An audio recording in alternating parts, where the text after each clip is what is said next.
Hi friends, ಎಲ್ರಿಗೂ ನಮಸ್ತೆ. Welcome back to my channel. ಇದು ಸತ್ಯನಾರಾಯಣ ಸ್ವಾಮಿ ಪೂಜೆ ವ್ಲಾಗ್ನ ಅಪ್ಲೋಡ್ ಮಾಡ್ತಿದ್ದೀನಿ. ಆ್ಯಕ್ಚುಲಿ ಓಲ್ಡ್ ವಿಡಿಯೋ ಎಡಿಟ್ ಮಾಡಿ ಹಾಕೋಷ್ಟರಲ್ಲಿ ಟೈಮ್ ಆಗಿದೆ. ಈ ವ್ಲಾಗ್ ಇಷ್ಟ ಆದರೆ ದಯವಿಟ್ಟು ಒಂದು ಲೈಕ್ ಮಾಡಿ, ಕಮೆಂಟ್ ಮಾಡಿ, ಹಾಗೆ ಸಬ್ಸ್ಕ್ರೈಬ್ ಕೂಡ ಮಾಡ್ಕೊಳ್ಳಿ. ತುಂಬ ಸಿಂಪಲಾಗಿ ಪೂಜೆ ಆರ್ಗನೈಸ್ ಮಾಡಿದ್ವಿ. ಇವರು ನಮ್ಮ ಅಕ್ಕ, ನಮ್ಮ ಮಾವ ಅವ್ರ ಮಗಳು, ಹಾಗೆ ನಮ್ಮ ಪಕ್ಕದ ಮನೆ ಅಕ್ಕ. ಇವರು ಇಬ್ಬರು ಸೇರಿಕೊಂಡು ನೈಟೇನೆ ತರಕಾರಿನೆಲ್ಲ ಕ್ಲೀನ್ ಮಾಡಿಕೊಟ್ರು. ನಾನು ಕೂಡ ಬಂದಿರೋ ಗೆಸ್ಟ್ಗೆ ತಾಂಬೂಲ ಕೊಡೋದಕ್ಕೆ ಎಲ್ಲ ಪ್ರಿಪೇರ್ ಮಾಡಿಕೊಂಡೆ. ಹಣ್ಣು, ಎಲೆ, ಅಡಿಕೆ, ಬಳೆಗಳೆಲ್ಲ ನೈಟೇ ರೆಡಿ ಮಾಡಿ ಇಟ್ಕೊಂಡ್ವಿ. ಬೆಳಗ್ಗೆ ಎದ್ದು ಪೂಜೆ ಪ್ರಿಪ್ರೇಷನ್ಸು ಅಂದ್ಕೊಂಡು ಟೈಮ್ ಆಗಲ್ಲ ಅಂತ ನೈಟೇ ರೆಡಿ ಮಾಡಿಟ್ವಿ. ಅಡುಗೆ ಪ್ರಿಪ್ರೇಷನ್ಸ್ ಎಲ್ಲ ಮನೇಲೇ ಮಾಡ್ಕೊಂಡ್ವಿ. ನಾವೆಲ್ಲೂ ಆರ್ಡರ್ ಕೊಟ್ಟಿರಲಿಲ್ಲ. ಸತ್ಯನಾರಾಯಣ ಸ್ವಾಮಿ ಪೂಜೆ ಅಂತಂದರೆ ಕೆಲವರು ಖುಷಿಯಿಂದ ಬಂದು ಇನ್ವಾಲ್ವ್ ಆಗ್ತಾರೆ, ಪೂಜೆನಲ್ಲಿ ಪಾಲ್ಗೊಳ್ತಾರೆ. ಇನ್ನು ಕೆಲವ್ರಿಗೆ ನಾವು ಎಷ್ಟು ಪ್ರೀತಿಯಿಂದ ಕರೆದ್ರೂ ಬರಲ್ಲ. ಅಂದರೆ ಎಲ್ರಿಗೂ ಪೂಜೆಗೆ ಬರೋಕ್ಕೆ ಅದೃಷ್ಟ ಇರಲ್ಲ ಅನಿಸುತ್ತೆ. ನಾವು ಕರೆಯೋದು ಎಲ್ಲರೂ ಕರೆದಿರ್ತೀವಿ, ಅದೃಷ್ಟ ಇದ್ದವ್ರು ಮಾತ್ರ ಪೂಜೆಗೆ ಬರೋಕ್ಕೆ ಸಾಧ್ಯ. ನಾವು ಸುಮ್ಮನೆ ಅವ್ರು ಬರಲಿಲ್ಲ ಇವ್ರು ಬರಲಿಲ್ಲ ಅಂತ ಬೇಜಾರು ಮಾಡ್ಕೋತೀವಿ. ಅದರಲ್ಲಿ ನಮ್ಮದೇನಿಲ್ಲ, ದೇವರ ಆಶೀರ್ವಾದ ಇರಬೇಕು. ಸತ್ಯನಾರಾಯಣ ಸ್ವಾಮಿ ಪೂಜೆನಲ್ಲಿ ಪಾಲ್ಗೊಳ್ಳೋದಕ್ಕೆ, ಹಾಗೆ ಪ್ರಸಾದ ತಿನ್ನೋದಕ್ಕೂ ಋಣ ಇರಬೇಕು ಅಂತ ಹೇಳ್ತಾರೆ. ಪುರೋಹಿತರು ಬರೋ ಅಷ್ಟರಲ್ಲಿ ಪೂಜೆಗೆ ರೆಡಿ ಮಾಡ್ಕೊಳ್ಳೋಣ ಅಂತ ಸ್ವಲ್ಪನೇ ರೆಡಿ ಮಾಡ್ಕೋತಾ ಇದ್ವಿ. ಅಷ್ಟರಲ್ಲಿ ಪುರೋಹಿತರು ಬಂದರು. ಪರವಾಗಿಲ್ಲ, ನಮ್ಮ ಕೆಲಸನ ಸ್ವಲ್ಪ ಕಮ್ಮಿ ಮಾಡಿದ್ದೀರಾ ಅಂತ ಹೇಳಿದ್ರು. ಪೂಜೆನಲ್ಲಿ ಪುರೋಹಿತರು ಒಂದು ಮಾತು ಹೇಳ್ತಾರೆ, ಅದನ್ನು ಮ್ಯೂಟ್ ಮಾಡಿಲ್ಲ, ನೀವು ಕೂಡ ಕೇಳಿಸ್ಕೊಳ್ಳಿ. ಹಾಗೆ ಈ ವ್ಲಾಗ್ ಇಷ್ಟ ಆದರೆ ಒಂದು ಲೈಕ್ ಮಾಡಿ, ಫುಲ್ ವ್ಲಾಗ್ನ ಸ್ಕಿಪ್ ಮಾಡ್ದೇ ನೋಡಿ. ಮತ್ತು ಇದೇ ಸಮಯದಲ್ಲಿ ಮನಸ್ಸು, ದೇಹ ಎಲ್ಲದನ್ನು ಇಟ್ಕೊಂಡಿರಬೇಕು. ಶ್ರದ್ಧಾ ಭಕ್ತಿಯಿಂದ ನೀವು ಎಷ್ಟು ಮಾಡ್ತೀರೋ ಅಷ್ಟೇ ಬರುವಂಥ ಫಲ ಕೊಡ್ತದೆ. ಆಯಿತಾ? ಅದನ್ನ ನಾವು ಮಾಡಿದ್ವಿ ಅಂತ ಮಾಡಿದಾಗ ಅವನು ಆಯ್ತು ತಗೊಳ್ಳೋದು ಕೊಟ್ಟಂಗೆ ಅಂತ ಆಗ್ಬೋದು. ಹಾಗಾಗಿ ಪೂರ್ತಿಯಾಗಿ ನಾವು ಮುಳುಗಕ್ಕೆ ಸಾಧ್ಯತೆ ಇಲ್ಲ. ಕಿಂಚಿತ್ತಾದರೂ ಭಕ್ತಿಯಿಂದ ಪೂಜೆ ಮಾಡೋದು. ಆಯಿತಾ? ನೀನಿರುವ ಗುಡಿಯಾಗಲಿ, ಸುಖ ಶಾಂತಿ ನೆಮ್ಮದಿಯ ನೆಲೆಯಾಗಲಿ. ಕಾಪಾಡು ಶ್ರೀ ಸತ್ಯನಾರಾಯಣ, ನಾರಾಯಣ ಸತ್ಯನಾರಾಯಣ, ನಾರಾಯಣ ಲಕ್ಷ್ಮೀ ನಾರಾಯಣ. ಪನ್ನೀರ ಅಭಿಷೇಕನ ಮಾಡಿದೆ, ಕರುನಾಡು ನೀ ನನ್ನ ಕಾಪಾಡಿದೆ. ಪನ್ನೀರು ಅಭಿಷೇಕನ ಮಾಡಿದೆ, ಕರುನಾಡು ನೀ ನನ್ನ ಕಾಪಾಡಿದೆ. ಬರಿದಾದ ಮಡಿಲನ್ನ ನೀ ತುಂಬಿದೆ, ನಾ ಕಾಣದಾನಂದ ನೀ ನೀಡಿದೆ.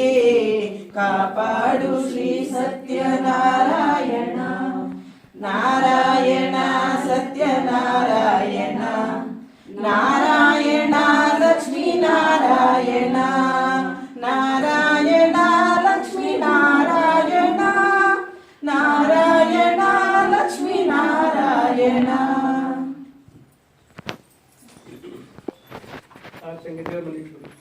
ಸತ್ಯನಾರಾಯಣ ಸ್ವಾಮಿ ಪೂಜೆನಲ್ಲಿ ಸಜ್ಜಿಗೆ ಪ್ರಸಾದ ಫೇಮಸ್ಸು. ಪುರೋಹಿತರೇ ಕೆಲವು ಕಡೆ ಪ್ರಸಾದನ ಮಾಡ್ಕೊಂಬರ್ತಾರೆ. ಆದರೆ ನಾವು ನಮ್ಮನೆಗೆ ಬಂದು ಪ್ರಿಪೇರ್ ಮಾಡಿ ಇಲ್ಲೇ ಬಂದು ಪ್ರಸಾದ ಮಾಡಿಕೊಡಿ ಅಂತ ಹೇಳಿದ್ವಿ. ಪುರೋಹಿತರೇ ಪ್ರಸಾದನ ಪ್ರಿಪೇರ್ ಮಾಡಿದ್ರು. ನಮ್ಮ ಮನೆಯವರೆಲ್ಲ ಸೇರಿಕೊಂಡು ಉಂಡೆ ಕಟ್ತಾ ಇದ್ದಾರೆ ಪ್ರಸಾದ ಕೊಡೋದಕ್ಕೆ. ಇನ್ನು ಪೂಜೆ ಎಲ್ಲ ಚೆನ್ನಾಗಾಯಿತು. ಪುರೋಹಿತರು ಮನೆಯವರು ಫಸ್ಟು ಪ್ರಸಾದ ತಗೊಳ್ಳಿ ಅಂತ ಮನೆಯವ್ರಿಗೆ ಕೊಟ್ಟರು. ಆಮೇಲೆ ಬಂದಿರೋರು ಗೆಸ್ಟ್ ಎಲ್ಲ ದೇವರಿಗೆ ಅರಿಶಿನ ಕುಂಕುಮ ಇಟ್ಟು ಪೂಜೆ ಮಾಡ್ತಾ ಇದ್ದಾರೆ. ಈ ವಿಡಿಯೋದಲ್ಲಿ ಬರೀ ಲೇಡೀಸೇ ಇದ್ದಾರೆ, ಜೆಂಟ್ಸ್ನೆಲ್ಲ ನಾನು ವಿಡಿಯೋ ಮಾಡೋಕ್ಕೆ ಹೋಗಿಲ್ಲ. ಅದರಲ್ಲೂ ನನಗೆ ನೆನಪಾದಾಗ, ಫ್ರೀ ಇದ್ದಾಗ ನಾನು ಕೆಲವೊಂದು ಕ್ಲಿಪ್ಸ್ನ ಆ್ಯಡ್ ಮಾಡ್ಕೊಂಡಿದ್ದೀನಿ. ಇನ್ನು ಪೂಜೆಗೆ ಬಂದಿರೋರು ನಾವು ಬಂದಿದ್ವಿ, ನಾವು ವಿಡಿಯೋದಲ್ಲಿಲ್ಲ ಅಂತ ಅಂದ್ಕೋಬೇಡಿ. ನೆನಪಾದಾಗ ಮಾತ್ರ ಕೆಲವೊಂದೊಂದು ವಿಡಿಯೋ ರೆಕಾರ್ಡ್ ಮಾಡಿದ್ದೀನಿ ಅಷ್ಟೇ.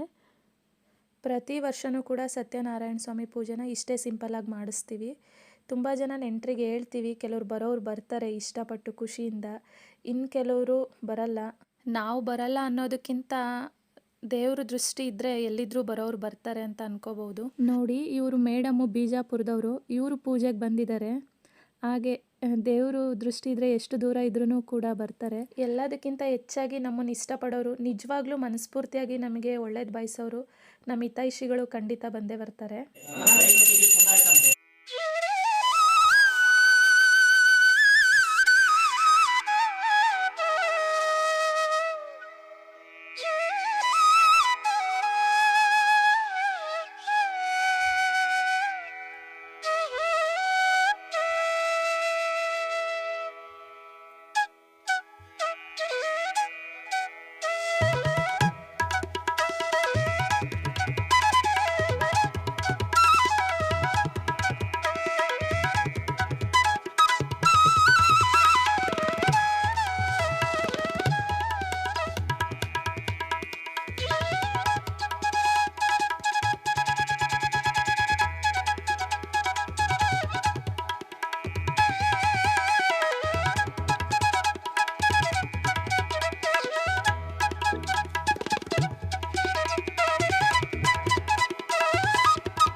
ಬಂದವರೆಲ್ಲರೂ ಖುಷಿಯಿಂದ ಆಶೀರ್ವಾದ ಮಾಡಿ ಹೋದರು.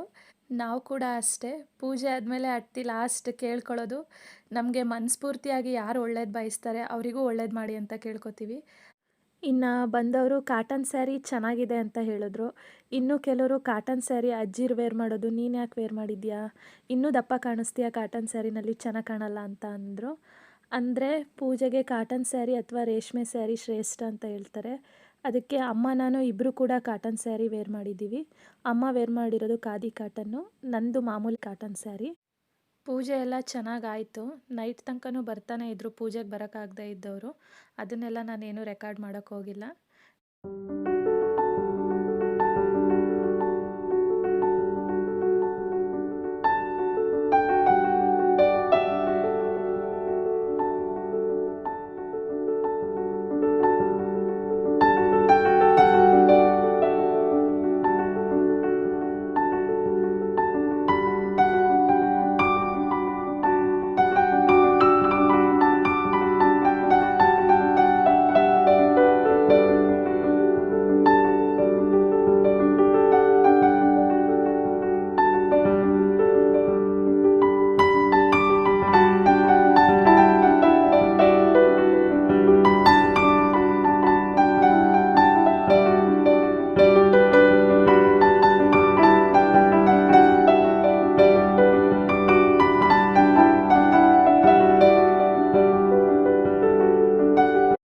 ಸತ್ಯನಾರಾಯಣ ನಾರಾಯಣ